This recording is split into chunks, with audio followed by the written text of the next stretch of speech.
கர்த்தரும் இரட்சகருமாகிய இயேசு கிறிஸ்துவின் நாமத்தினாலே யாவருக்கும் வாழ்த்துக்களை தெரிவித்துக் கொள்கிறேன்.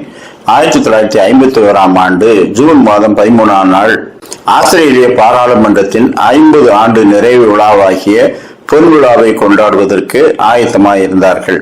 விருந்தினர்கள் எல்லாம் ஒன்று கூடி பலவிதமான ஆடல் பாடல் நிகழ்ச்சிகளை ஒழுங்கு செய்து முக்கிய பிரமுகர்களை அழைத்திருந்தார்கள். அப்பொழுது ஒரு செய்தி வந்தது. அப்போதைய பிரதம மந்திரியாக 10 ஆண்டுகள் நீடித்து வந்த பிரின்சிபிளே என்பவர் மரித்து போனார். அவருக்கு சுகவீனம் இருந்தது. அந்த மாலையிலே அவர் மரித்து போனார்.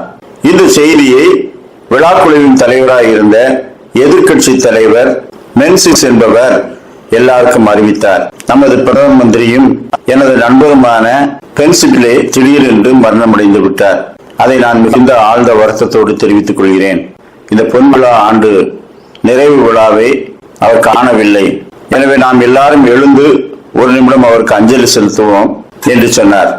எல்லாரும் எழுந்து அஞ்சலி செலுத்தினார்கள்.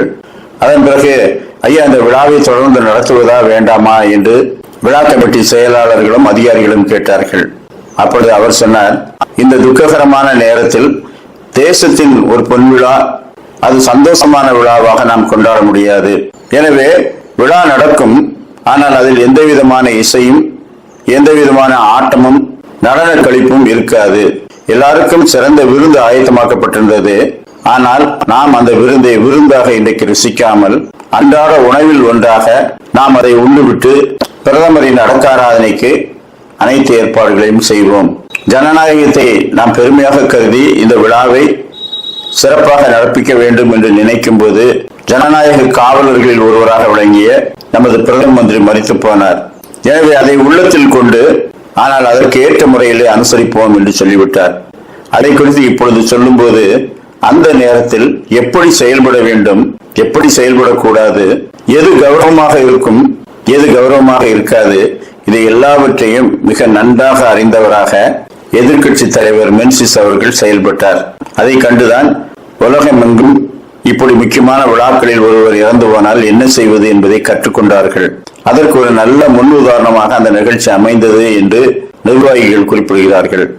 கர்த்தர் சகலத்தையும் ஆளுகை செய்கிறார். அவருடைய சித்தத்தின்படியே அவர் ஒரு மனிதனை தள்ளி ஒரு மனிதனை ஏற்படுத்துகின்றார். அது எந்த நேரம் எந்த நிமிடம் என்பது யாருக்கும் தெரியாது. ஆனாலும் நாம் கர்த்தர் மீது நம்பிக்கையை வைக்கிறோம். அவர் இந்த தேசத்துக்கு நன்மையானதை செய்வார் என்று எல்லாரும் பிரதமரின் அடக்க ஆராதனையிலே கடவுளை வேண்டிக் கொண்டார்கள். தானியேல் 4ஆம் அதிகாரம் 32ஆம் வசனம், உன்னதமானவர் மனுஷருடைய ராஜ்யத்தில் ஆளுகை செய்து தமக்கு சித்தமானவனுக்கு அதை கொடுக்கிறார்.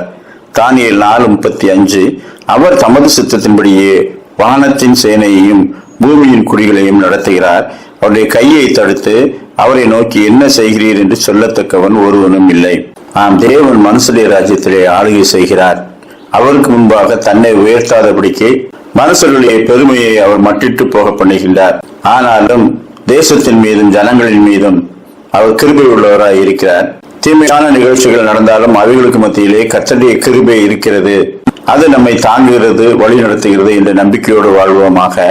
கர்த்தர் தாமே அப்படிப்பட்ட நல்ல சிந்தனைகளை நமக்கு தந்தருள்வாராக. ஆமேன்.